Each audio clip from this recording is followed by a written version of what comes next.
আজকের চেষ্টার আড্ডায় আমাদের সাথে আছে সৌম্যদীপ ভট্টাচার্য। ওর সম্পর্কে বলার আগে আমি প্রথমে একটু বলি, দিনটা ছিল 31 মে 2017 এবং একটা ছেলে সে দিল্লিতে তার চাকরি থেকে বাড়ি ফিরছে এটা জেনেই যে আজকে ইউপিএসসি রেজাল্ট বেরিয়েছে, এবং তারপরে এসে কোনো রকমের ল্যাপটপ খুলে তাড়াহুড়ো করে রোল নাম্বার চেক করছে এবং আলটিমেটলি দেখছে যে তার র্যাঙ্ক 147। আমাদের কাছে যাদের ইউপিএসসিটা একটা বিশাল বড় ব্যাপার, সেখানে আর কি 147 র্যাঙ্ক। সৌম্যদীপের সম্পর্কে সৌম্যদীপের কাছ থেকে একটু শুনবো, ওর ছোটবেলা কোথায় কেটেছে, বাড়ির অবস্থা কিরকম ছিল, বাড়িতে বাবা মা কি করতেন। তো ওভার টু সৌম্যদীপ। যে ঘটনাটা দিয়ে তুমি শুরু করলে কৌশিক দা, সেখানে বলি যে দিনটা আমি মনে রাখি না, মানে কিন্তু অবশ্যই ওই মুহূর্তটা খুব স্মরণীয়। আমার অফিস থেকে ফেরা সেই ঘটনাটা এখন আমার চোখের সামনে ভাসে, এবং তারপর যখন ইউপিএসসি রেজাল্ট বেরোলো, ইভেন টাইমটা আমার মনে আছে 7:15। সেটা হয়তো জীবনে সেই ছবিটা কখনোই বদলাবে না, সেই ছবিটা থাকবে। আর যেখানে যেটা প্রশ্নটা তুমি করলে, ছোটবেলা বা আমার পরিচয়, আমার সমস্ত কিছুই কেটেছে বার্নপুর, আসানসোলের পাশে একটা ছোট্ট শহর, সেখানেই আমার জন্ম। আমার বাবা রেলওয়েতে কাজ করেছেন, রিটায়ার করেছেন সদ্য, এবং মা স্কুল শিক্ষিকা ছিলেন কিছুদিনের জন্য। তারপর মা স্কুলের কাজ ছেড়ে দেন, ঘরেই মানে আমি, আমার বোন রয়েছে, মা বাবা এবং আমার কাকারাও রয়েছে সেই বার্নপুরে বাড়িতে। আচ্ছা, মানে ছোটবেলা থেকে তার মানে পরিবারের অবস্থা মোটামুটি সচ্ছল অসচ্ছল বলবো না, মানে সাধারণ মধ্যবিত্ত পরিবার। কারণ বাবা একদম সাধারণ যে রেলওয়ে কাজ করতেন, যৌথভাবেই আমরা থাকতাম। আমার দাদু ইস্কোতে কাজ করতেন, দাদু রিটায়ার করে যান, তারপর বাবা যেভাবেই রেলওয়েতে থেকে, সাধারণ মধ্যবিত্ত পরিবার এখানে, একদম তোমার আমার যেরকম। তো সেখানে মানে এই আইপিএস হওয়ার যে চিন্তা ভাবনাটা, সেটা ঠিক কোন সময় এলো? আইপিএস হওয়ার চিন্তা ভাবনা কোন সময় এলো বলতে বহু পরে, মানে আমরা যেটা অনেক সময় দেখি যে খুব ছোটবেলা থেকে আইএস আইপিএস হওয়ার জন্য মানুষ, মানে বহু ছেলে মেয়ে, মানে আমরা যখন আইএস আইপিএস হয়ে যাই, আমার বন্ধু বান্ধবদের আমি কথা বলে দেখেছি যে তারা ছোট থেকেই ভেবেছে যে ডিএম হবো, এসপি হবো। আমাদের কিন্তু সেই ভাবনাটা ছিল না, মানে বহু পরে এসছে, এবং সেইটা এসছে আমি যখন আমার প্রথম চাকরি সূত্রে আমি হায়দ্রাবাদ যাই, হায়দ্রাবাদ থেকে আমি ট্রান্সফার হয়ে দিল্লি যাই, তারপরেই আমার এই চিন্তা ভাবনাটা আসে। আচ্ছা, তোমার আমি লেখা আজকেই পড়ছিলাম, ওই ফোরাম আইএস এ যেটা আর্টিকেলটা লিখেছিলে, তো সেখানে একটা জায়গায় তুমি লিখেছো যে when you dream dream big. তো এই কোটটা খুব ভালো লাগলো আমার। তো হঠাৎ করে এই যে বিগ ড্রিম ব্যাপারটা, এটা ঠিক মানে কোন মোমেন্টে এলো? একটা জায়গায় লিখেছো যে যখন আমি প্রথম চাকরিতে জয়েন করলাম, সেই সময় ট্রেনিংয়ে গিয়ে ফিলটা হলো, মানে একদিকে আইএস সদ্য পেয়েছে একজন বসে আছে, একজন ইসরোতে জয়েন করতে চলেছে সে বসে আছে, তো তখন গিয়ে সেই ফিলটা প্রথম এলো। আমাকে যদি বলতো যে সেই ফিল্ডটা আসার কথা, বা তাহলে আমাকে আগের আমার প্রথম চাকরির কথা বলতো, যে চাকরি আমাকে অনেক কিছু শিখিয়েছে। তার কারণ হচ্ছে, প্রথম আমি যখন আমার যাদবপুরে মাস্টার ডিগ্রি করছিলাম, এমটেক করছিলাম, সেই সময় আমি সেই চাকরিটা পেয়ে, ইলেকট্রনিক্স কর্পোরেশন অফ ইন্ডিয়া লিমিটেডের চাকরিটা পেয়ে আমি কলকাতার বাইরে চলে যাই, এবং সেই প্রথম আমার কলকাতা ছেড়ে যাওয়া, বাংলা ছেড়ে যাওয়া। তোমরা মানে অনেকেই জানো যে বাংলা ছেলেদের সেই বদনামটা আছে, আমার হয়তো খুব বেশি রকমের বদনাম ছিল। তার কারণ আরো একটা ঘটনা এর আগেও ঘটে আমার সাথে। আমি এর আগে একবার গেছিলাম, কিন্তু সেখান থেকেও ফিরে আসি। তো যাই হোক, সেই যে গেলাম, আমি যখন বাইরে গেলাম, আমি হায়দ্রাবাদে গেলাম, সেখানে আমার ভারতবর্ষের বহু ছেলের সাথে আমার বন্ধুত্ব হলো, এখনো আমার অনেকে ভালো বন্ধু তার মধ্যে। তাদের থেকে আমি দেখতে পেলাম যে কেউ কিন্তু থেমেনি। আমি একদম পরিষ্কার বলি যে যখন একটা সরকারি চাকরি পেলাম, পাবলিক সেক্টর ইউনিট, ওটা ছিল ডিপার্টমেন্ট অফ অ্যাটমিক এনার্জির আন্ডারে, আমি ভালো, আমি তো একটা খুব মানে বড় কিছু পেয়ে গেছি। বাট আমি, তুমি একটা কথা লিখেছো ওখানে যে আমার হোম টাউনে একটা পিএসইউ চাকরি পাই, বিশাল ব্যাপার একটা। নিশ্চয়ই এখনো আমার হোম টাউনে আমার বন্ধুরা, এবং আমরা খুব প্রেজ করি যে আমার যদি কোনো বন্ধু রেলওয়ে পায়, কোনো বন্ধু ব্যাংকে পায়, আমাদের কাছে সেগুলো একটা চ্যালেঞ্জের মতো, যে আমরা একটা সরকারি চাকরি পাচ্ছি। সেই জিনিসটা আমরা সেইভাবেই দেখেছি, আমরা ছোট থেকে আমরা দাদাদের দেখেছি, দাদারা যখন কোনো একটা সরকারি চাকরি পেয়েছে, মানে সেইটা একটা বিগ অ্যাচিভমেন্ট। কিন্তু সেইটার আগেও যে কিছু আছে, সেই ভাবনাটা, সেই স্বপ্ন দেখাটা খুব জরুরি ছিল। সেই জিনিসটা আমি কিন্তু প্রথম অনুভব করলাম, যেটা তুমি বলছো ফিল করতে পারলাম, যে যখন আমি হায়দ্রাবাদে গেলাম। গোটা ভারতবর্ষের পরিস্থিতিটা আমি কিন্তু সেখানে দেখলাম যে কোনো ছেলে কিন্তু থেমে নেই। তারা একটা কোম্পানি থেকে আরেকটা কোম্পানির জন্য চেষ্টা করছে, সেখান থেকে আরেকটা জায়গায় চেষ্টা করছে। সেইখানে আমি তখন আমি প্রথমবার ভাবলাম যে এর আগে আমাকে কিছু করতে হবে। সেই জায়গা থেকেই আমার সিভিল সার্ভিসের প্রস্তুতি শুরু করা। আচ্ছা, বেশ, এর আগে আমি একটু ফিরে যাই। তোমার মানে আমরা ছোটবেলা জানলাম, বাড়ির অবস্থা জানলাম, স্কুলিং কোথায়? আমার স্কুলিং আসানসোল রামকৃষ্ণ মিশন, মানে বাংলা মিডিয়াম স্কুল। একদম আসানসোল রামকৃষ্ণ মিশন, এবং তারপরে ক্লাস 11-12 ইস্টার্ন রোলে মানে আপ টু 12 অবধি পুরোপুরি বাংলা মিডিয়াম। বাংলা মিডিয়াম। আচ্ছা, দেন তারপরে হেরিটেজ। তারপরে আমি হেরিটেজ ইনস্টিটিউট অফ টেকনোলজি থেকে বিটেক করি ইলেকট্রনিক্স কমিউনিকেশনে। আচ্ছা, তো তারপরে একটা জায়গায় লিখেছো যে আমি সেখানে আর কি চাকরি করতে যাইনি because of course and course. হ্যাঁ, কোর্স অ্যান্ড কোর্স বলতে আমি বলি যে মানে আমিও যেমন আমার বন্ধুরা, অনেকে বন্ধুরাই আইটি সেক্টরে চাকরি পেয়েছিল, আমিও দুটো চাকরি পাই, কিন্তু ফাইনালি আমি ডিসাইড করি যাব না। কেন যাব না? সেখানে আমার সেই কিছুটা তখনও আমার মধ্যে সেই ঘরকুনো বাতিকটা হয়তো ছিল কিছুটা, আমি একদম পরিষ্কার বাংলায় বলবো। কিন্তু আর একটা যেটা ছিল, আমি মন থেকে আমার ওই আইটি সেক্টরটা আমার ভালো লাগে। আমি ইলেকট্রনিক্সে পড়াশোনা করেছিলাম, প্রথম 6 বছর আমি ইলেকট্রনিক্সেই জব করেছি। হ্যাঁ, তার জন্য আমি কিছুদিন খুব কম সময়ের জন্য আমি চাকরি পাইনি। সেই সময়টা আমি মাস্টার ডিগ্রি করছিলাম, এমটেক করছিলাম, এবং সেই এমটেক করার সাথে সাথে আমি বহু পরীক্ষা, যেগুলো পিএসইউ এর পরীক্ষা দিতে থাকি, এই তার থেকেই আমি পাই, মানে তার থেকে পাই। তাই ওই যে আইটি সেক্টরে না যাওয়ার ডিসিশনটা, সেই সময় অনেকেই বলেছিল যে ভারতবর্ষের বেশ কিছু বড় আইটি কোম্পানিতে চাকরি পেও না যাওয়া। তো আমার মনে হয় যে সেই সিদ্ধান্তটা ঠিক ছিল। আজকের দিনে দাঁড়িয়ে তো একদম ঠিক সিদ্ধান্ত না, আজকের দিনে দাঁড়িয়েও না, আমি সেই দিনে দাঁড়িয়েও আমি মনে করবো, মানে আমি কোনোদিন আমার যে সিদ্ধান্ত, আমি মনে করি না ভুল সিদ্ধান্ত। যেটা হয়েছে সময়ের সাথে সেটাকে নিয়ে চলতাম। তো তারপরে যখন প্রথম মানে এই চাকরিটা পেলে, মানে প্রথম পিএসইউ তো চাকরি যেটা, সেটার 2011 অক্টোবর, 2011 অক্টোবর, মানে গ্র্যাজুয়েশন, মানে বিটেক কমপ্লিট হচ্ছে, B Tech complete around May June, মানে সেই বছরই একদম। ও মানে কোনো গ্যাপ নেই না, মাঝখানে? কোনো গ্যাপ নেই। মাঝে 3 মাস আমি যাদবপুরে এমটেক করি, তারপরে 20th অক্টোবর আমি ফার্স্ট জয়েন করি। মানে তোমার তাহলে ডেট অফ বার্থ হচ্ছে 88 না 89? 88। আচ্ছা, তাহলে তারপরে তোমার হচ্ছে যে ফার্স্ট জব হচ্ছে 2011-তে, প্রথম posting Hyderabad. First posting Hyderabad. আচ্ছা, দেন তারপরে তোমার পোস্টিং না, সেটা ট্রেনিং ছিল হায়দ্রাবাদে, আমরা প্রায় 6 মাসে একটা ট্রেনিং। আচ্ছা, সেই যেটা লাইফ চেঞ্জিং ট্রেনিং একটা, সেটাই লাইফ চেঞ্জিং ট্রেনিং বলবো না, তার আমার বলবো যে আমার ভিশনটাকে চেঞ্জ করে দিয়েছিল। আচ্ছা, আমি যেভাবে পৃথিবীটাকে দেখছিলাম, সে পৃথিবীটাকে বলবো না, আমি যেভাবে আমার নিজেকে দেখছিলাম, আমার নিজের স্বপ্নগুলোকে দেখছিলাম, সেই জিনিসটা কিন্তু সত্যিই চেঞ্জ করছে। আচ্ছা, দেন তারপরে তোমার হঠাৎ করে দিল্লিতে ট্রান্সফার হলো? হঠাৎ করে ট্রান্সফার হয়নি, আমি ভেবেই নিয়েছিলাম যে আমাকে যদি এর আগে কিছু প্রিপারেশন করতে, আমি সিভিল সার্ভিসের প্রিপারেশন করবো, সেই হিসাবেই আমি আমার ট্রান্সফারটা আমি বলি যে আমার দিল্লিতে ট্রান্সফারের জন্য আমি চেষ্টা করি। আচ্ছা, তখন কি অলরেডি সিভিল সার্ভিস দেবে মানে বা দিয়েছো এরকম হয়েছে? না, তখন আমি অলরেডি সিভিল সার্ভিস দিইনি। আচ্ছা, বাট তখন আমি মোটামুটি একটা জায়গায় চলে এসেছি যে হ্যাঁ, এবার আমাকে যদি, আমি দুটো আমার কাছে অপশন ছিল, একটা হচ্ছে ইঞ্জিনিয়ারিং সার্ভিস আর একটা হচ্ছে সিভিল সার্ভিস। আবার আমি আমার বন্ধুদের কাছে গেলাম, সেই সময় ফিরে যাই, যে বন্ধুদের কাছে গিয়ে আমি জিজ্ঞেস করলাম, মানে আমার তখন এতটাই কম ধারণা ছিল যে কোনটা ভালো, মানে কোনটা ফাইনালি কোনটা তোরা চেষ্টা করছিস। তো ওরা বললো যে, আমাকে বললো যে দেখো, ইঞ্জিনিয়ারিং সার্ভিস দিয়েও কিন্তু আবার আমার অনেকেই আছে যারা সিভিল সার্ভিসের জন্য, আইএস আইপিএস এর জন্য তৈরি হচ্ছে। আমি বললাম কেন, ইঞ্জিনিয়ারিং সার্ভিসে কি অসুবিধা? বলছে অসুবিধা কিছু নেই, বাট ফাইনালি মানে আমরা যদি দেশের মানে যেটা যে বেস্ট সার্ভিস যদি বলা হয়, সেটা কিন্তু সিভিল সার্ভিস। আর তারপর আমি নিজেও যখন ইঞ্জিনিয়ারিং সার্ভিসের প্রিপারেশনের জন্য আমি কিছু বই খাতা দেখলাম সেই একই ইলেকট্রনিক্স, ডায়োড, ট্রায়োড। তো যে কোনো জায়গায় আমি কিছুটা হলেও ইলেকট্রনিক্স নিয়ে 5 বছর পড়ার পর আর আমার ওটাও ভালো লাগলো। দেন আই স্টার্টেড, মানে আমি সিভিল সার্ভিসের বইপত্র দেখলাম, এবং এই ইতিহাস ভূগোলগুলো অনেকদিন পর, আমার যখন স্কুল লেভেল থেকে আবার অনেকদিন পর ফিরে এলো, আমার কিন্তু খুব ভালো লাগলো। তো তারপর আমি ওইটাতেই প্রিপারেশন শুরু করলাম। আচ্ছা, তোমার মা বোধহয় জিওগ্রাফি টিচার ছিলেন? হ্যাঁ, আমার মা জিওগ্রাফি টিচার ছিলেন। আচ্ছা, তাহলে মায়ের কাছ থেকে মানে জিওগ্রাফি পেপারে অপশনাল জিওগ্রাফি চুজ করা হলো? অপশনাল জিওগ্রাফি চুজ করার পিছনে ওইটা একটা বড় ফ্যাক্টর অবশ্যই। তার কারণ জিওগ্রাফিটা আমি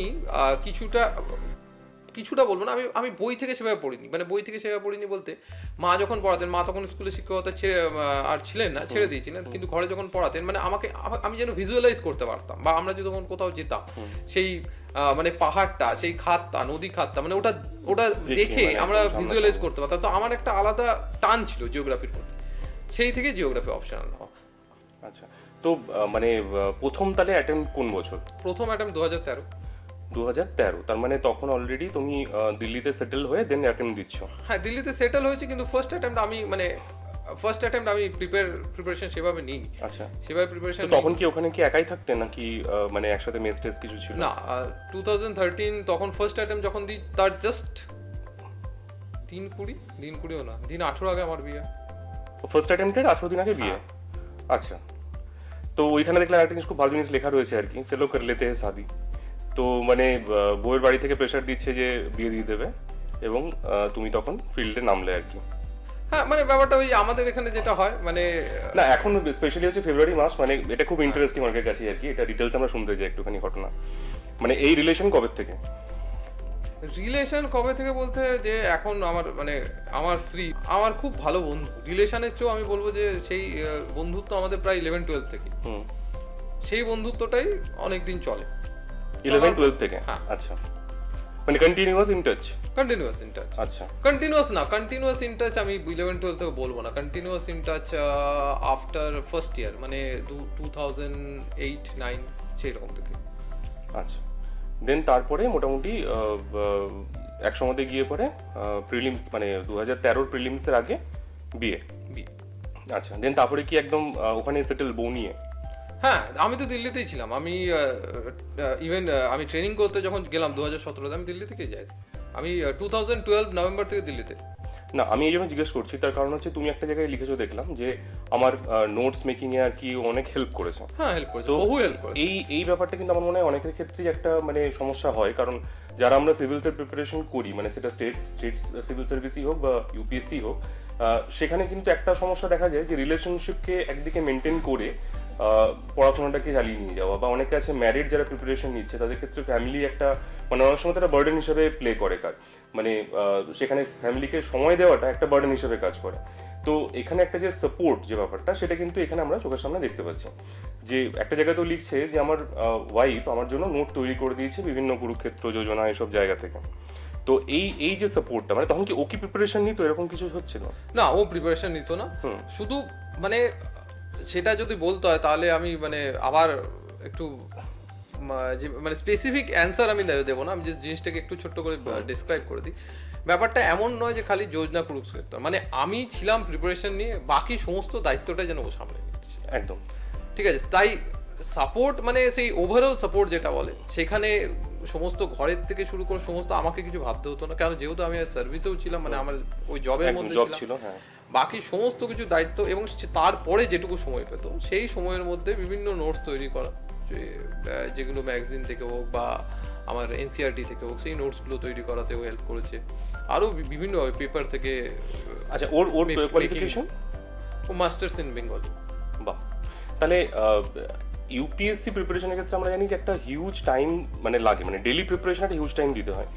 সেখানে চাকরি করে মানে চাকরি ফ্যামিলি সামলে কতটা টাইম মানে মোটামুটি দিতে পারতেন? কতটা টাইম, এমনও দিন গেছে যেখানে টাইম শূন্য, এবার এমনও দিন গেছে যেখানে 10 ঘন্টা 12 ঘন্টা টাইমটা, যেহেতু আমার জবের নেচারটাই এমন ছিল, হয়তো আমি কোনোদিন রাত 2টোয় বাড়ি ফিরছি, কোনোদিন রাত 10টায় বাড়ি ফিরছি, কোনোদিন হয়তো সন্ধ্যে 6টায় ফিরে যাচ্ছি। তো দ্যাট ডিপেন্ডস।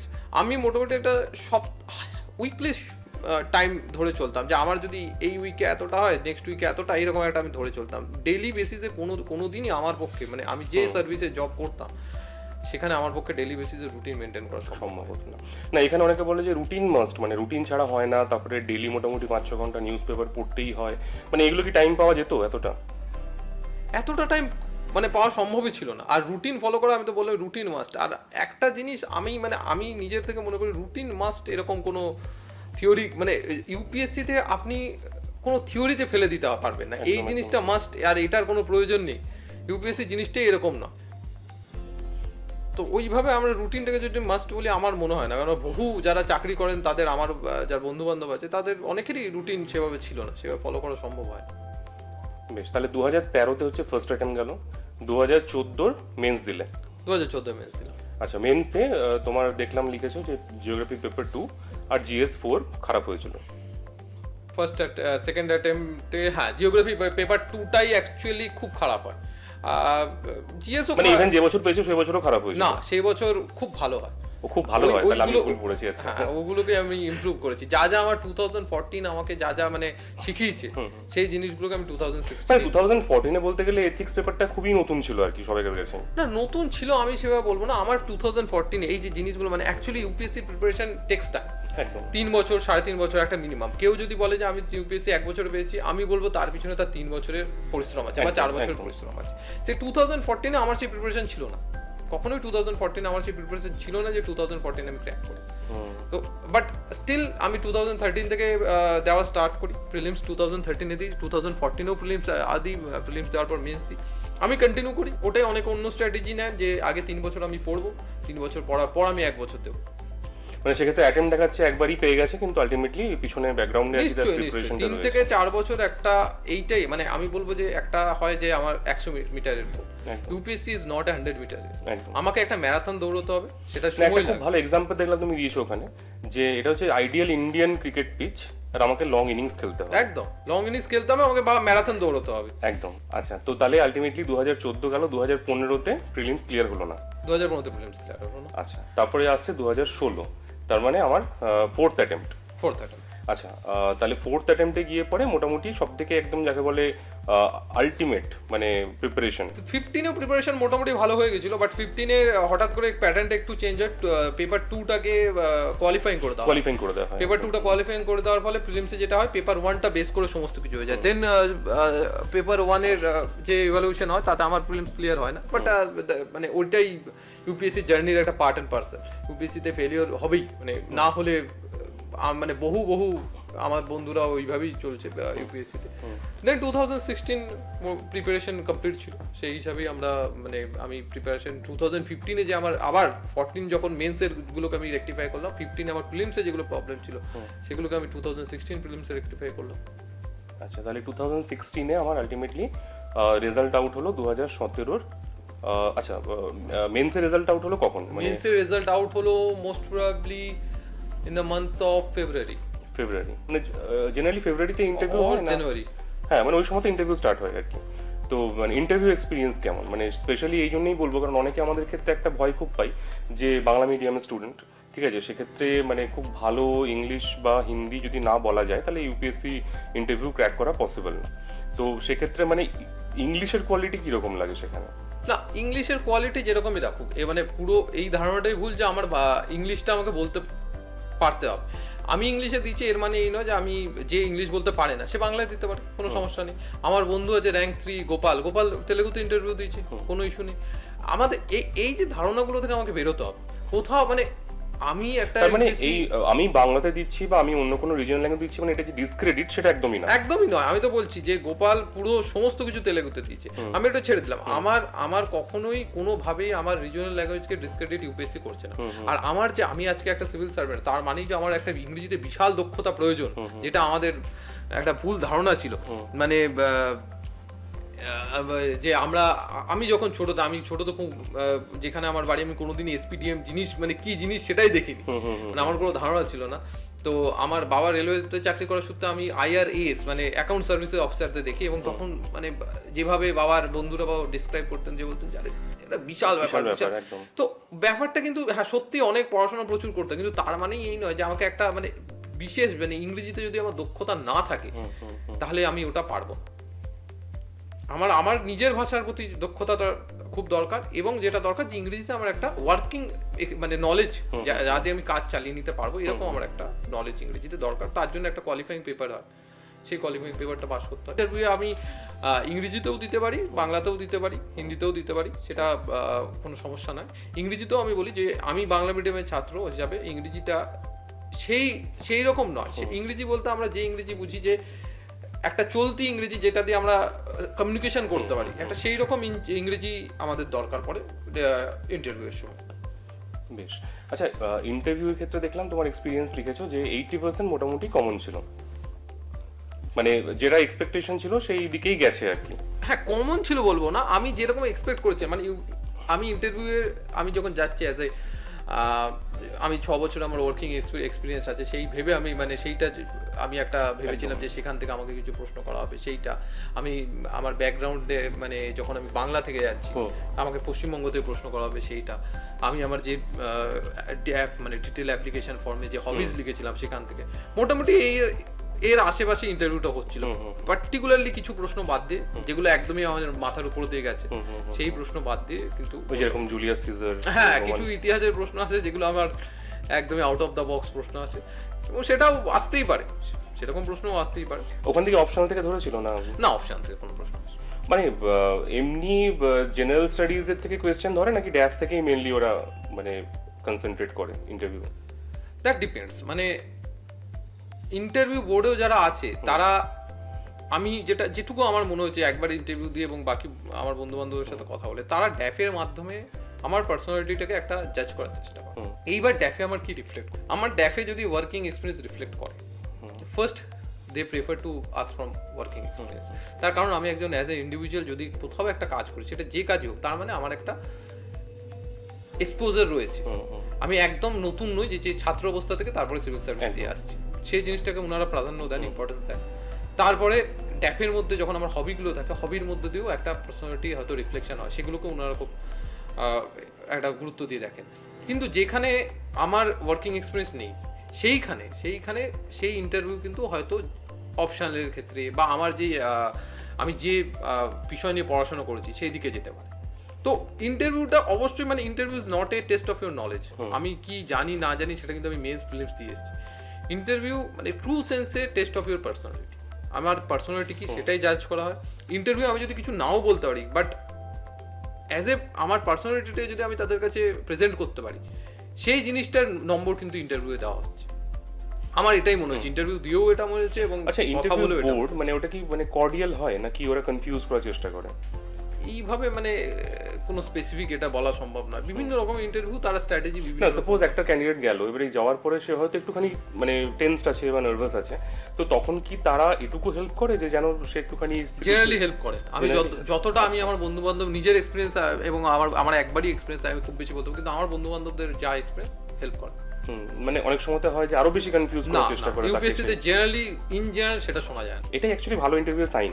তাহলে তারপরে হচ্ছে আমাদের রেজাল্ট আউট হলো, দেন ক্যাডার অ্যালোকেশন কতদিন পর হয় মোটামুটি? ক্যাডার অ্যালোকেশন মোটামুটি আমরা যখন ফাউন্ডেশন কোর্স মসৌরিতে স্টার্ট করি, মসৌরিতে ফাউন্ডেশন কোর্স স্টার্ট করার শেষের দিকে আইএস দের ক্যাডার অ্যালোকেশন হয়। আমাদের হয় হচ্ছে যখন আমরা আমাদের ন্যাশনাল পুলিশ একাডেমি হায়দ্রাবাদে পৌঁছে, তারপর end of the December and cadre allocation হয়। আচ্ছা, তার মানে মেতে রেজাল্ট আউট হলো, তার অলমোস্ট মানে 4 মাস 5 মাস পর, আরো পরে। তাহলে তো মানে ক্যাডার অ্যালোকেশনের আগেই তো জানার কোনো উপায় নেই যে আইএএস পেয়েছি না আইপিএস পেয়েছি? That is service allocation. Service allocation আগেই হয়ে যায়। আমরা যখন ফাউন্ডেশন কোর্স জয়েন করছি মসৌরিতে, তার আগে সার্ভিস অ্যালোকেশন হয়। আচ্ছা, তো রেজাল্ট বেরোবার অ্যারাউন্ড 1 থেকে 2 মাসের মধ্যে। 2 মাসের মধ্যে তো তারপরে তোমাদের ফাউন্ডেশন কোর্স স্টার্ট হয়ে যায়। আচ্ছা, তো তোমার তো এটা দেখছি যে ওইখানকারই, তাই তো? হ্যাঁ, এখনো চালাচ্ছে ফাউন্ডেশন কোর্সের। আচ্ছা, বাহ। মুসৌরি এক্সপিরিয়েন্স কেমন? মুসৌরির এক্সপিরিয়েন্স খুব সুন্দর, মানে পাহাড়ের উপর মুসৌরি একটা ছবির মতো একটা একাডেমি। মুসৌরিতে আমরা যখন যাই আমরা একদম ফ্রেশ, মানে প্রত্যেকে জাস্ট সিভিল সার্ভিস দিয়ে একটা নতুন জায়গায় পৌঁছেছি। সেখানে আইএস আছে, আইপিএস আছে, রেভিনিউ সার্ভিস আছে, রেলওয়ে আছে, প্রত্যেকে বিভিন্ন ব্যাকড্রপ থেকে এসছে, বাট আমরা এক জায়গায় এসে পৌঁছেছি।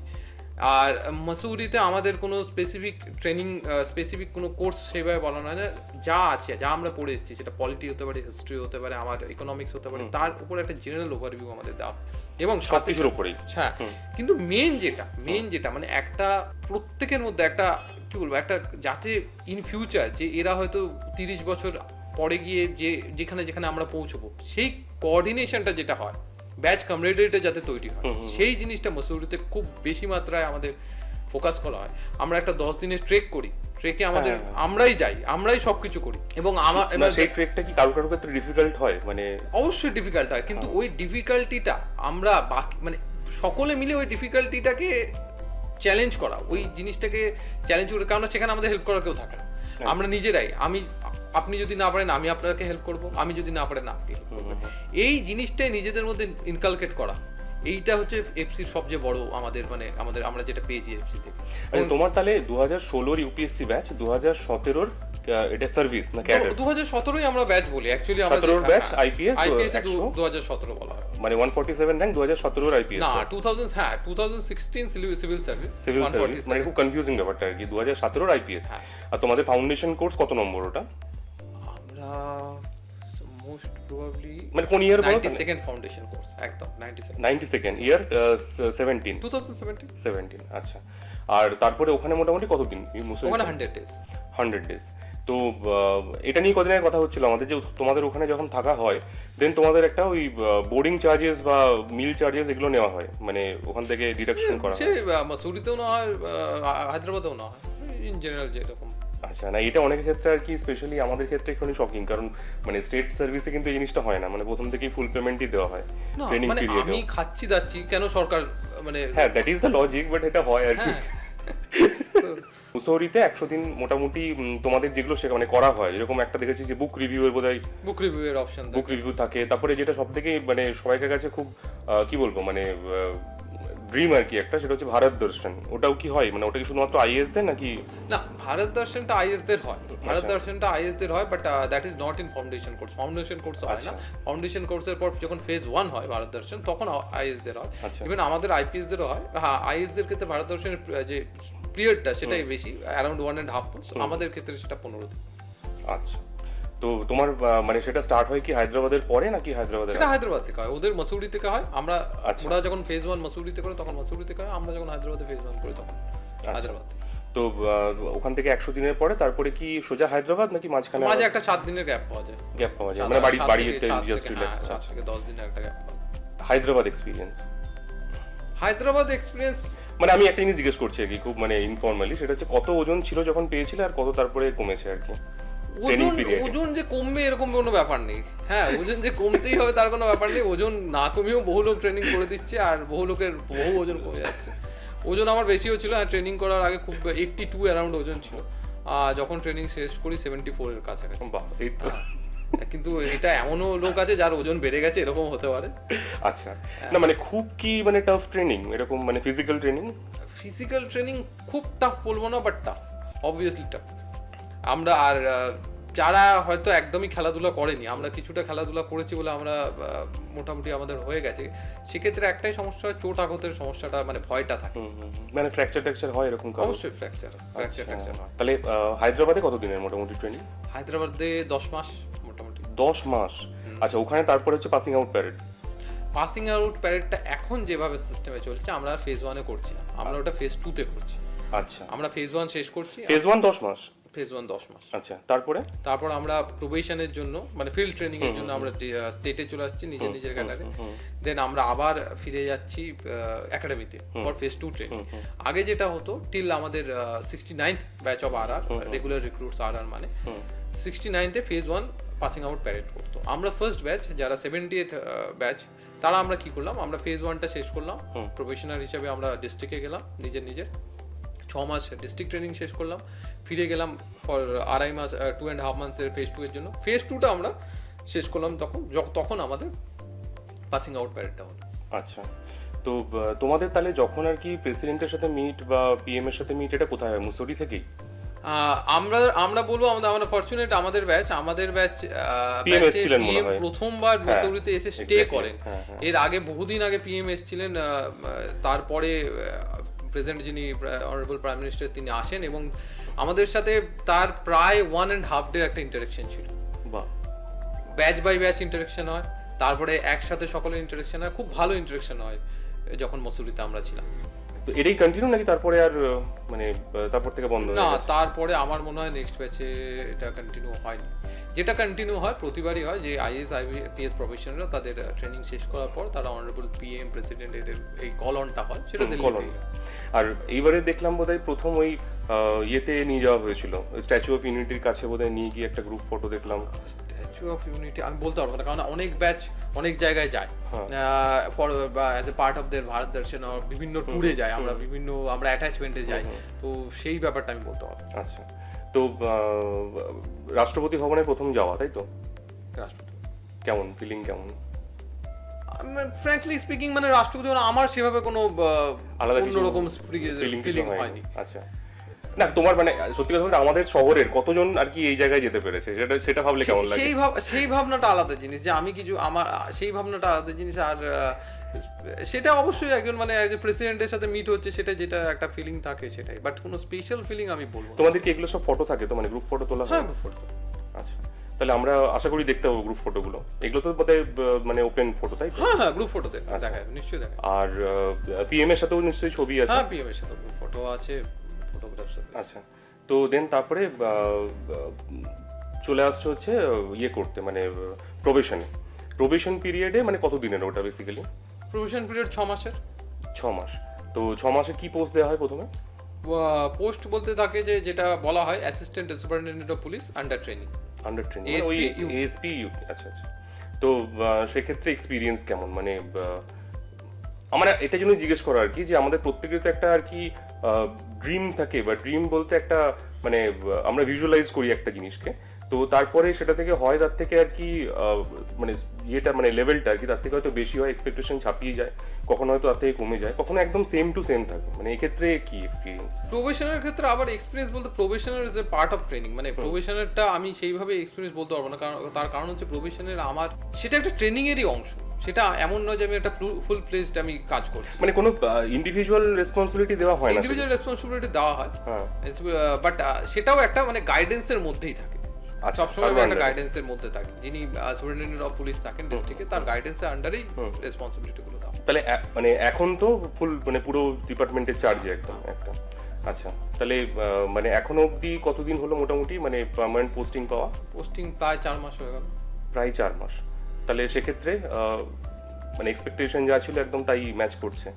এখন শুরু, দেখা যায়। আচ্ছা, ঠিক আছে, বেস্ট অফ লাক একদম। না, একটা জিনিস আমি দেখলাম খুব ভালো, যেটা হচ্ছে যে ওই লেখার মধ্যেই পেলাম, সেটা হচ্ছে পুলিশ সম্পর্কে লোকের একটা ধারণা থাকে যে মানে বাঘে চুলে 18 ঘা, পুলিশে চুলে 36 ঘা, এরকম কিছু একটা বোধহয় প্রবাদ আছে। তো সেখান থেকে আর কি সেই মাইন্ডসেটটা চেঞ্জ করার ব্যাপারে আর কি উদ্যোগ মানে নেওয়া। তো এটা মানে সত্যি মানে এটা মেন দরকার, কারণ আমরা যেরকম দেখি ডেভেলপ কান্ট্রিগুলোতে মানে যেভাবে পুলিশের একটা মানে কি বলবো মানে যেভাবে আর কি সাধারণ লোক আর কি তাকে পারসেপশন যে আছে পুলিশ সম্পর্কে, এখানে কিন্তু পুরোপুরি ডিফারেন্ট। এখানে মানে একজনের বাড়িতে পুলিশ এলে পরে কিন্তু ভাবা হয় যে কি করলো, আগেই মনে হয় যে লোকটা কি মানে অপরাধ করলো যে ওর বাড়িতে পুলিশ এলো, ঠিক আছে? তো সেক্ষেত্রে মানে এই ব্যাপারে কতটা কি করা যেতে পারে মনে হয়?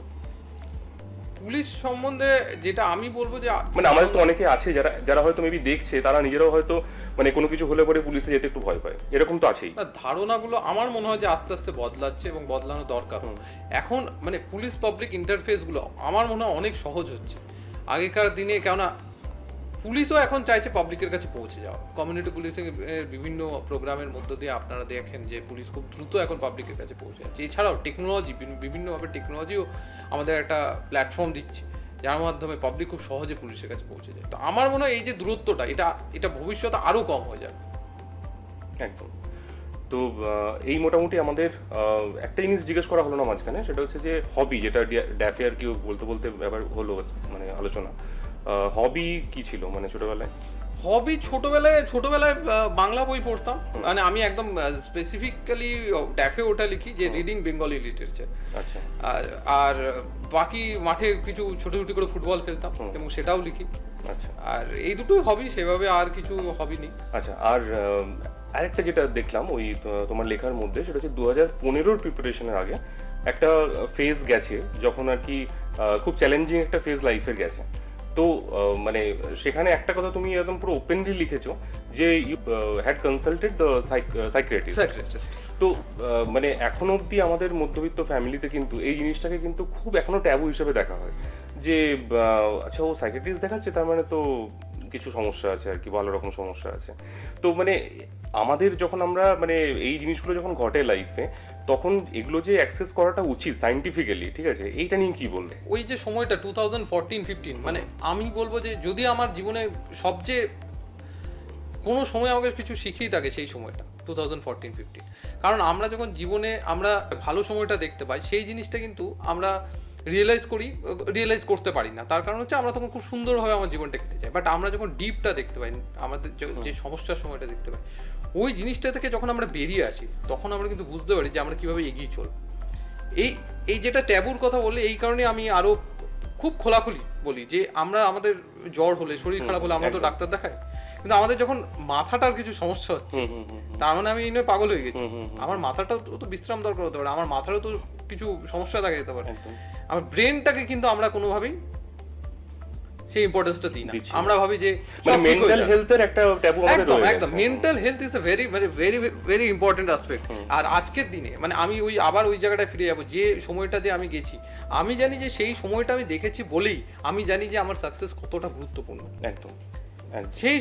সেই সময় ইভেন তারপরেও আমি তখন সাইকিয়াট্রিস্ট দেখাতে শুরু করি এবং আমার মেডিসিন আমি প্রায় শেষ করি 2017 অব্দি হয়তো আমি মেডিসিন কন্টিনিউ করি, বাট তাতে কোনো অসুবিধা নেই, কারণ আমার তো শরীর খারাপ হলেও আমি একটা জ্বরের ওষুধ খাতাম, সেই হিসেবে আমার মেডিসিন কন্টিনিউ করতে হতেই পারে।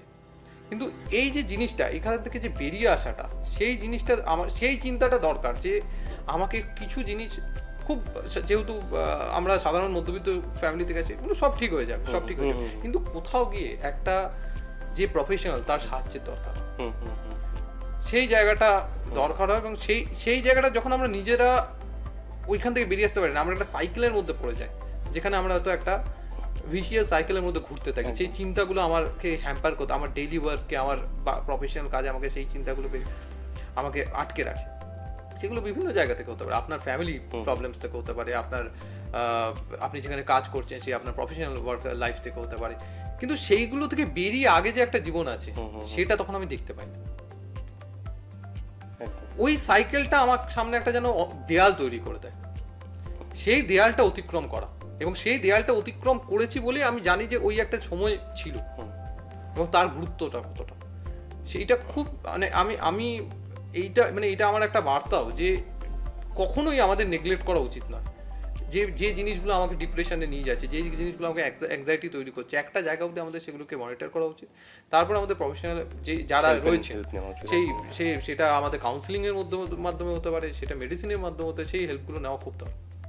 না, এখানে কিন্তু আমি প্রত্যেককে বলছি যে অনেকেই কিন্তু আমাদের এরকম আছি যারা কিন্তু এই প্রিপারেশন, একটা লং টার্ম প্রিপারেশন নেওয়ার ক্ষেত্রে এই ফেজের মধ্যে দিয়ে যায়, আর অনেকে কিন্তু এই সময়টা পার্টিকুলারলি হাল ছেড়ে দেয়। ঠিক আছে, তারা হয়তো সেই সাপোর্টটা ফ্যামিলি থেকে পায় না, বা তারা হয়তো মুখ ফুটে এটাও বলতে পারে না যে আমার একটা প্রফেশনাল হেল্প চাই। তো প্লিজ কিন্তু আমরা এই জিনিসটা করো না। তো তোমাদের সামনেই দেখতে পাচ্ছ একজন সাকসেসফুল পার্সন, সে কিন্তু নিজেই বলছে যে এই জিনিসটা কিন্তু নেওয়াটা কোনো ট্যাবু নয়। ঠিক আছে, তো আশা করি তোমরা কিন্তু এখান থেকে একটা জিনিস শিখবে অন্তত, মানে আমি চাই অ্যাটলিস্ট এই জিনিসটা যেন কোনো খারাপ দিকে না নিয়ে যায় তোমাদের লাইফকে। আমরা মোটামুটি আমাদের আড্ডার শেষ পর্যায়ে চলে এসেছি। কিছু কোয়েশ্চেন যেগুলো মোটামুটি মাথায় ছিল কিন্তু হয়তো মাঝখানে বলতে ভুলে গেছি, সে কটা কোয়েশ্চেন করে আজকে আমাদের আড্ডা শেষ করব। তো একটা কোয়েশ্চেন ছিল, সেটা হচ্ছে যেটা আমাদের সবাই ম্যাক্সিমাম আজকে খুব ফেস করি, সেটা হচ্ছে যে ইন্টারনেট একটা এমন জিনিস হয়েছে যেটা বলতে গেলে আর কি ইনডিসপেন্সেবল, মানে এখনকার প্রিপারেশনের ক্ষেত্রে অনেকটাই ডিপেন্ড করছে নেটের উপরে। তো সেক্ষেত্রে মানে কিভাবে আর কি অ্যাডিকশনটাকে আর কি কন্ট্রোলে রাখা যাবে, যে যেটুকু দরকার সেটুকুই। আর সেকেন্ড হচ্ছে যে ইম্পর্টেন্স অফ কোচিং, আদৌ মানে সেই ও কোচিং নিয়েছিল কিনা, তো এইটা নিয়ে একটুখানি জিজ্ঞেস করেন। ইন্টারনেটের ব্যাপারটা বলতে গেলে ইন্টারনেটের অবশ্যই ভালো দিক খারাপ দিক দুটোই আছে। মানে পুরো টেকনোলজি জিনিসটা এরকম, টেকনোলজিকে আপনি যদি ভালোভাবে ব্যবহার করতে চান তাহলে টেকনোলজির চেয়ে ভালো বন্ধু, ইন্টারনেটের চেয়ে ভালো গাইড কেউ হয়তো আপনার হতে পারে। বাট সেই ইন্টারনেটকে যদি ইন্টারনেট যদি আপনাকে ব্যবহার করে, আপনি ইন্টারনেটকে না ব্যবহার করে ইন্টারনেট যদি আপনাকে ব্যবহার করে, তাহলেই সমস্যা থাকে। সেক্ষেত্রে যদি তোমার প্রিপারেশনে কি মানে নেট থেকে কিরকম হেল্প পেয়েছিলে, বা কতটা নেট থেকে হেল্প পাওয়া বলতে যেগুলো আমি ব্যক্তিগতভাবে মনে করি যে ফ্রিতে কিছু পাওয়া যায় না, তাই নেটে যেগুলো ফ্রিতে পাওয়া যায়, মোস্টলি যেগুলো ফ্রিতে পাওয়া যায় সেগুলো কিন্তু ইটস নট দ্যাট ওয়ার্থি। মানে সেই আমি যে সময়টা দেবো, আমি প্রিপারেশনের ক্ষেত্রে আমার সময়টা কিন্তু খুব ইম্পর্টেন্ট। সেই সময়টা আমি নেটে যেগুলো ফ্রি ওয়েবসাইট, কয়েকটা ওয়েবসাইট অবশ্যই ভালো, যেমন brunal.org, এছাড়া ইনসাইট অফ ইন্ডিয়া, বাকি কিন্তু খুব ওয়েবসাইটগুলো আমার মনে হয় না যে খুব একটা রিলেভেন্ট বা ভালো কাজে দেয় বলে। হ্যাঁ, তার কারণ হচ্ছে নেটে প্রচুর মেটেরিয়াল অ্যাভেলেবল, তার থেকে আপনাকে বেছে নিতে হবে। সেখানে যারা চার্জ করছে, যেমন ইন্টারনেটের ক্ষেত্রেই আমি বলি, যেমন ভিশন আইএস বা বেশ কিছু দিল্লির যারা কোচিং সেন্টার, যারা অনলাইন প্ল্যাটফর্মগুলো দিচ্ছে এখন, যারা যেগুলো ঘরে বসে, আমিও দিল্লিতে থাকাকালীন এমনও হয়েছে যে আমি কোচিং সেন্টারে যেতে পারিনি, কিন্তু অনলাইন আমি কিছু ক্লাসেস দেখেছি, সেগুলো খুব ভালো। তুমি আসলে ক্লাসরুম কোচিং কিছু নাওনি এর জন্য? ক্লাসরুম কোচিং নিয়েছি বলতে আমি শুরুর দিকে জিওগ্রাফি অপশনালটার কোচিং করেছিলাম, তারপরে আমি ছোট অনেক কিছু কোচিং করি, যেমন আমি পুরী স্যারের কাছে পেপার 2টার কোচিং করি, রমেশ সিং স্যারের কাছে কিছুদিনের জন্য খুব ছোট একটা মডিউল করি ইকোনমিক্সের জন্য। এইভাবে ছোট করে ক্লাসরুম কোচিং করেছি, এমন নয় যে করি। আচ্ছা, মানে এটা কি উইকেন্ডে? কখনো উইকেন্ডে, কখনো সেই চাকরি করে সেই রাত্রিবেলা 8টা থেকে দৌড়ে গিয়ে সেই ক্লাসও অনেক সময় মিস হয়ে যেত, অর্ধেক ক্লাস করা অর্ধেক ক্লাস না করা, কারণ যেদিন হয়তো পৌঁছতে পারলাম না সেদিন ক্লাস হলো না, ওইভাবে গ্যাপ দিয়ে হয়েছে। একটা যে পারসেপশন আছে যে দিল্লি না গেলে ইউপিএসসি হবে না, এটা নিয়ে কি বলবো? এটা নিয়ে এই পারসেপশনটা কিন্তু আজকের দিনে বদলে গেছে। এই কারণে আমি বলি, কারণ আমি দিল্লিতে থেকেও হয়তো আমি ক্লাসরুমে যেতাম না, যেটা বললাম যে ক্লাসরুমটা আমার কাছে, দিল্লিটা আমার কাছে পৌঁছে যেতে পারে ইন্টারনেটের মাধ্যমে, এইটাই ইন্টারনেটের সবচেয়ে ভালো দিক। সমস্ত ভালো ভালো যে কোচিং সেন্টারগুলো আছে তারা কি করছে, তাদের যে ক্লাসরুমগুলো একদম ডাইরেক্ট লাইভও পাওয়া যাচ্ছে, রেকর্ডিংও পাওয়া যাচ্ছে। ইভেন সেখানে যদি কেউ কোশ্চেন করে, সেই কোশ্চেনটাও ক্লাসে ডিসকাস হয়ে যাচ্ছে। আমি যদি রেকর্ডিং বসে বসে দেখছি, পরে আমি একটা কোশ্চেন দিয়ে দিলাম, সেই কোশ্চেনটা সেকেন্ড ডে বা থার্ড ডে ক্লাসে যে টিচার আছেন উনি ডিসকাস করে দেবেন। আচ্ছা, তো এই জিনিসগুলো আজকের দিনে এই জিনিসগুলো সম্ভব হয়েছে। আজ আমার টেস্ট সিরিজ আমি ঘরে বসে লিখি, ইভেন আমি প্রত্যেকটা টেস্ট সিরিজ ঘরে বসে লিখেছি দিল্লিতে, দেন আমি খাতাটা জমা দিয়েছি। খাতাটা জমা দেওয়ার বদলে খাতাটাকে স্ক্যান করে পাঠিয়ে দেওয়া হলো, তারা আবার কারেকশন করে স্ক্যান করে আমাকে পাঠিয়ে দিল। আচ্ছা, বাহ। তো এটা মানে পুরো ফুল ইয়ে করেছিলে, টেস্ট সিরিজ অ্যাটেন্ড করেছিলে? টেস্ট সিরিজ করেছি, এবং আমি মনে করি যে ইউপিএসসি প্রিপারেশনের কাছে টেস্ট সিরিজ হচ্ছে সবচেয়ে ইম্পর্টেন্ট একটা জিনিস। লেখা মানে মেইনস লেখার অভ্যাসটা। তো আজকে আমরা আর স্ট্র্যাটেজি নিয়ে মানে ইন্ডিভিজুয়াল প্রত্যেকটা পেপার ওয়াইজ বা সাবজেক্ট ওয়াইজ স্ট্র্যাটেজি নিয়ে যাচ্ছি না, সেটা যদি কখনো সময় সুযোগ হয় অবশ্যই ওর কাছে আবার আসবো আমরা। আজকে শুধুমাত্র মানে আমরা ওকে মানে জানতে এসেছিলাম আর কি, ঠিক আছে, যে একটা কিরকম ধরনের একটা মানে পার্সন হলে তবে গিয়ে আমরা স্বপ্ন দেখতে পারি যে এই জায়গাটা আমরা নিজেদেরকে ভাবতে পারি, ঠিক আছে। তো সেই জন্য আরেকটা লাস্ট কোয়েশ্চেন যেটা করবো সেটা হচ্ছে যে জেনারেলি মানে এখনো অবধি এই ধরনের যে পরীক্ষাগুলো আছে মানে ইউপিএসসি বা অন্যান্য যেসব অল ইন্ডিয়া সার্ভিস পরীক্ষাগুলো আছে, সেখানে বাংলা রিপ্রেজেন্টেশন কিন্তু অনেকটাই কম। মানে যে গোল্ডেন এজে মানে বলতে গেলে বাঙালিরাই একসময় এটার শুরু করেছিল, সত্যেন ঠাকুর বা আদার্স মানে সুরেন্দ্রনাথ ব্যানার্জি, ইভেন নেতাজি, ঠিক আছে, মানে যে যে জায়গাটা আর কি বাঙালির এক সময় ছিল সেটা এখন বলতে গেলে একদমই কমে গেছে। মানে সেটার মানে কি মনে হয় যে হঠাৎ করে এই জিনিসটা কেন ঘটলো আর কি? এই জিনিসটা ঘটলো বলতে আবার সেই মানে শুরুতে যেতে হয় যে আমরা সেই ভাবতে, আমরা সেই স্বপ্নটা দেখতে ভুলে গেছি। আমরা যেন নিজেদের কিছু underestimate, the Audacity of dream ব্যাপারটা আর কি, যে আমরা ওইটাও অডাসিটি বলবো না, কিন্তু আমরা যদি স্বপ্ন দেখি আমাদের অনেকটা দূরের অনেকটা বড় একটা স্বপ্ন থাকা উচিত। আর আমার সেই ক্ষমতাটা আছে, কিন্তু কোথাও না কোথাও যেন বাঙালি আমার মনে হয় নিজেকে আন্ডার এস্টিমেট করছে। কেন করছে আমি বলছি যে, খুব ভালো কথাটা বললো। হ্যাঁ, আমরা বাঙালি হিসাবে হয়তো খুব দ্রুত কোনো একটা সফলতার জন্য চলে যাচ্ছে। আমার বন্ধুদের আমি দেখেছি, তারা খুব ভালো আমার বন্ধুরা যারা আইটি সেক্টরে কাজ করেছে, পরে হয়তো তারা আবার বিদেশে গিয়ে বা বহু জায়গায় গবেষণা করছে। কিন্তু আমরা যখনই সিভিল সার্ভিসের জন্য আসি, যখনই আমার মনে হয় 4 বছর 5 বছর জিনিসটা নিয়ে পড়তে হবে, তখনই আমরা কোথাও যেন আমাদের আমরা আটকে যাই। সেই জিনিসটা সেই টেনাসিটিটা আমাদের মধ্যে কোথাও যেন একটা খামতি। অনেকের ক্ষেত্রে এখানে বলি, অনেকের ক্ষেত্রে কিন্তু এই জিনিসটা আছে যে যদি WBCS হয়, আমি ইভেন 7 বছর 8 বছরও খাটবো, কিন্তু আমি যেটা 1 বছর 1 ক্যালেন্ডার ইয়ারে যে পরীক্ষাটা কমপ্লিট হচ্ছে একটা ইউপিএসসি মানে সিভিল সার্ভিস পরীক্ষা, সেটাতে কিন্তু আমি হাত বাড়াবো না। একটা WBCS পরীক্ষা পুরো জিনিসটা মানে রেজাল্ট আউট হতে এখন টাইম লেগে যাচ্ছে প্রায় 2 থেকে 3 বছর। তার তুলনায় তো অ্যাটলিস্ট এটা অনেকটাই ফাস্ট প্রসেস। অ্যাটলিস্ট নেক্সট ইয়ারে প্রিলিমস দেওয়ার আগে আমি জেনে যাচ্ছি যে আমার হয়েছে কি হয়নি। সেখানেও কিন্তু দেখা যাচ্ছে যে মানে পার্টিসিপেশন অনেক কম। এবং আমার নিজের এক্সপিরিয়েন্স হচ্ছে, যখন এখানে ইউপিএসসি সিভিল সার্ভিস প্রিলিমস পরীক্ষা হয়, আমাদের যতগুলো যে সেন্টারে পরীক্ষা হয়, আমি নিজে যেখানে দিয়েছিলাম বেথুনে সিট পড়েছিল, প্রিলিমস পরীক্ষাতেই প্রায় অলমোস্ট অর্ধেক ছেলে অ্যাবসেন্ট। না, ওই যে বললাম যে আমরা সেই কোথায় আমাদের সেই মানসিকতাটায় ঘাটতি দেখা গেছে। মানে আমরা আগে থেকেই যেন একটা নেগেটিভ চিন্তাধারার মধ্যে চলে গেছি যে আমরা পারবো না।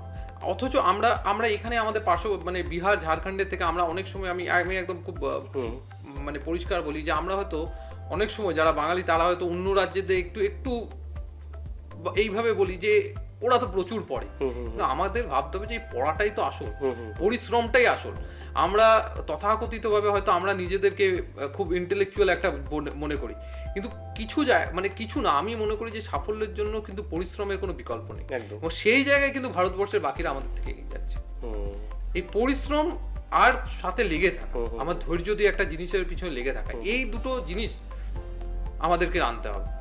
তাছাড়া ইউপিএসসিতে সাফল্য না পাওয়ার কোনো কারণ নেই, মানে বাকিদের থেকে আমরা কোনোভাবে এগিয়ে নেই, কিন্তু এই যে পরিশ্রম করার যে মানসিকতা, এই জিনিসটা আমাদের নিয়ে আসতে হবে। এবং পরিশ্রমের কোনো বিকল্প নেই। আমি নিজে মনে করি যে বুদ্ধি মেধা নিজের জায়গায়, পরিশ্রম নিজের জায়গায়। পরিশ্রম সমস্ত বিকল্পকে আগে পরিশ্রম। আচ্ছা, যখন 2016-তে মানে যেদিনকে রেজাল্ট আউট হলো, পরীক্ষা তো ভালো হয়েছিল, মানে তখন কি এক্সপেকটেশন এটা ছিল যে 147 র্যাঙ্ক হবে? এক্সপেকটেশন মানে ইউপিএসসি পরীক্ষাতে র্যাঙ্কের এক্সপেকটেশন ওইভাবে বলা যায় না, কেননা প্রায় 8 লক্ষ 10 লক্ষ ছেলেরা যখন পরীক্ষা দিচ্ছে। কিন্তু আমার 2016 পরীক্ষাতে আমার যে প্রিপারেশন ছিল, তাতে আমার এই এক্সপেকটেশন ছিল যে মেরিট লিস্টে নাম থাকবে। আচ্ছা, মেরিট লিস্ট মানে তো মোটামুটি কত থাকে, 900, 1000, 900 12, অ্যারাউন্ড অ্যারাউন্ড 900। তো মানে সেটা তো এটাও হতে পারতো যে সেখানে র্যাঙ্ক হয়তো 10-এর মধ্যেও থাকতে পারতো, আবার 1000-এর মধ্যেও থাকতে পারতো, মানে এটা তো ডিসাইড করা আগে থেকে খুব চাপ মনে হয়। এটা অবশ্যই খুব কঠিন। মানে এখানে পরীক্ষা ভালো হলে বিভিন্ন রকম থাকে, পরীক্ষা মানে ভালোই ম্যাক্সিমামই দেখা যায় যে যারা র্যাঙ্ক মানে খুব ভালো র্যাঙ্ক করে তারা অনেকটাই শকড আর কি, যে এতটা ভালো এক্সপেক্ট করিনি, বাট আর কি হয়েছে। তো এখানে সেই জিনিসটা এখানেও কাজ করে আর কি, যে একটুখানি আনপ্রেডিকশন। আনপ্রেডিক্টেবল, অবশ্যই।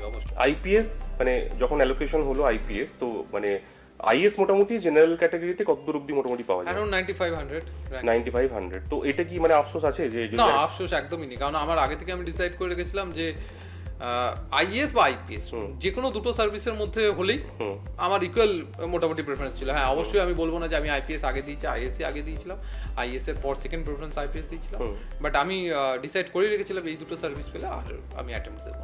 তাহলে ওই আইপিএস পাওয়ার পর আর তাহলে অ্যাটেম্প্ট দাও না আইএস এর জন্য? আচ্ছা।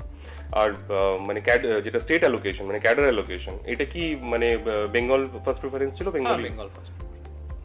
এটা মানে বাংলার থেকে আর কি কম পাওয়ার জন্য মনে হয় এখানে আর কি মোটামুটি যেই পাবে এখানেই পাবে, তাই তো? সবসময় বলা যায় না, বাট হ্যাঁ কিছুটা ঠিক। মোটামুটি হোম ক্যাডারে সিট থাকলে এবং সিলেকশন হলে হয়ে যায় হোম ক্যাডার অ্যালোকেশন। না, সব থেকে প্রেফারেবল কোন? ম্যাক্সিমাম বোধহয় এজিএমইউটি বোধহয় ইয়ে থাকে না? এইভাবে বলা যায় না, এগুলো পার্সোনাল প্রেফারেন্সের উপর নির্ভর করে। বেশ, তাহলে মানে মোটামুটি শেষের দিকে লাস্ট একটাই বলবো, সেটা হচ্ছে যে একটা জাস্ট মেসেজ দাও যারা আজকে আমাদের এই আড্ডা দেখছে লাস্টের, মানে জাস্ট যে যাদের মধ্যে হয়তো একটুখানি হলেও সুপ্ত একটা মানে ইচ্ছে বাসনা আছে আর কি, যে যদি এরকম হতো তাহলে বেশ ভালো হতো, ঠিক আছে? তো তাদের মানে অ্যাকচুয়ালি একটুখানি যে কিভাবে এগোবে আর কি, জাস্ট মানে কিভাবে সেই জেদটা রাখবে? জেদ রাখবো বলতে আমি বারবার বলছি যে নিজের মধ্যে নিজের ইচ্ছেটাকে জাগিয়ে তোলা। মানে আমার ভিতরে যে আমি যে স্বপ্নটাকে দেখছি সেইটাকে আমাকে মানে সেটা আমাকে জাগিয়ে রাখবে, সেই প্রচেষ্টাটা আমার মধ্যে সবসময় আমাকে একটা ধাক্কা দেবে। সেই আগুনটা যতদিন জ্বলবে, সেই ড্রাইভটা আমার মধ্যে যতদিন থাকবে, আমি কিন্তু ততদিন লড়ে যাব। এই লড়াই করার মানসিকতাটা, লড়াই মানে আমি আবার বলছি যে এই যে পরিশ্রম, লড়াই মানে এই পরিশ্রম করা, যে একটা জিনিস খুব সহজে আসবে না, 1 বছর পরে আমার আসবে না, সেই মানসিকতা নিয়ে আমাদের এগোতে হবে, সেই পরিশ্রম করার জেদটা আমাদের রাখতে হবে। সবচেয়ে বড় কথা, আমি আমার যে স্বপ্ন তাকে ছাড়বো না, তার কাছে আমাকে পৌঁছতে হবে। তার জন্য বাকি বিভিন্ন বাধা, মানে কেউ হয়তো তার কারো কোনো ফ্যামিলি প্রবলেমস হতে পারে, কারোর সে ওয়ার্কিং প্রফেশনাল সে হতে পারে, কেউ হয়তো পড়াশোনায় পিছিয়ে থাকতে পারে, কিন্তু সমস্ত বাধাগুলো কিন্তু আমি অতিক্রম করব যদি আমি আমার সামনে আমার স্বপ্নটাকে দেখতে পাই। সেই প্রচেষ্টাটা নিয়ে এগোলে আমার মনে হয় না খুব একটা সমস্যা হবে। এরপরে আজকের মানে আমাদের যে গেস্ট সৌম্যদীপকে আমাদের তরফ থেকে একটা ছোট্ট মেমেন্ট আমরা প্রেজেন্ট করব। তার মানে এত ব্যস্ততার মধ্যেও মানে আজকে মোটামুটি আমাদের কিছু না হলেও প্রায় 10 দিন ধরে আর কি এর প্রিপারেশন চলছে, মানে ওর কাছ থেকে টাইম পাওয়া খুব ডিফিকাল্ট, প্রচণ্ড ব্যস্ত। এবং আমার মনে হয় যে এখন মানে ডেলি রুটিন কীরকম, মানে মোটামুটি সকালে কটায় বেরোনো হয়, রাতে কটায় বাড়ি ফেরা হয়? সকালে বেরোনোটা ঠিক থাকে, রাতে বাড়ি ফেরাটা ঠিক থাকে না। তো তাহলে বুঝতেই পারছি রাতও হয় না, ভোরও হয়ে যায়, সেখান থেকে আর কি 1 ঘন্টা টাইম বার করা ইটস ভেরি ডিফিকাল্ট। তো সেটা যে ও দিয়েছে আমাদেরকে, সেটা একটা মানে বিশাল আমরা লাকি, এবং তার জন্যই জাস্ট এই দিনটাকে স্মরণীয় করে রাখতে একটা ছোট্ট মেমেন্টোকে আমরা গিফট করব।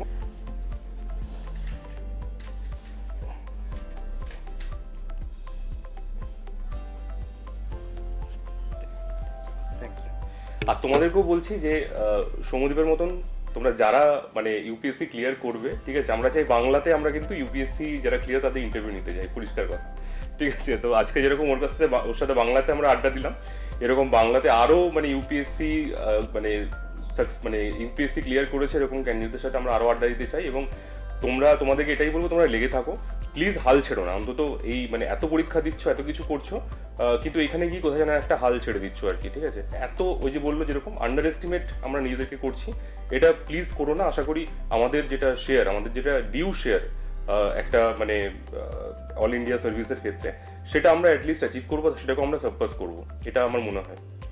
খুব ভালো থেকো, আর আজকে আমাদের সাথে থাকার জন্য অনেক ধন্যবাদ।